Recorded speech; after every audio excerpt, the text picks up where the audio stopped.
আপনার জীবনের জার্নিটা কেমন ছিল? আপনি কতটা পরিশ্রম করেছেন, আপনি কতটা কষ্ট করেছেন, আপনি কি রকমের প্ল্যানিং করেছেন, এই সমস্ত কিছু আপনার সফলতার আগে যেন মানুষ দেখতে না পায়। কারণ এই সমস্ত কথাগুলোকে মানুষ তখনই সম্মান করবে যখন আপনি এই রাস্তাতে চলে সত্যিই আপনার জীবনে বড় কিছু অর্জন করবেন। মনে রাখবেন, মানুষ আপনার সফলতা দেখেই আপনাকে সম্মান করবে, আপনার পরিশ্রম দেখে নয়। কারণ আজ পরিশ্রম প্রতিটা মানুষই করছে।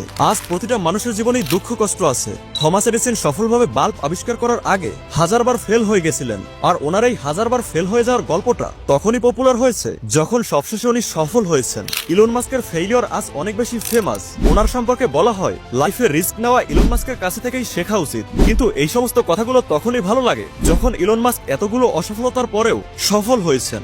যদি ইলন মাস্ক অসফলই হতো তাহলে আজ ইলন মাস্কের কথা কেউ বলতো না। মানুষ আপনার ফেলিয়ার গুলোর প্রশংসা করবে, কিন্তু সেটা তখনই যখন আপনি ফেলিয়ার গুলোকে পার করে সফল হবেন। আর একটি কথা সবসময় মনে রাখবেন, 100টা ফেলিয়ারকে লুকানোর জন্য শুধুমাত্র একটি বড় সফলতার প্রয়োজন।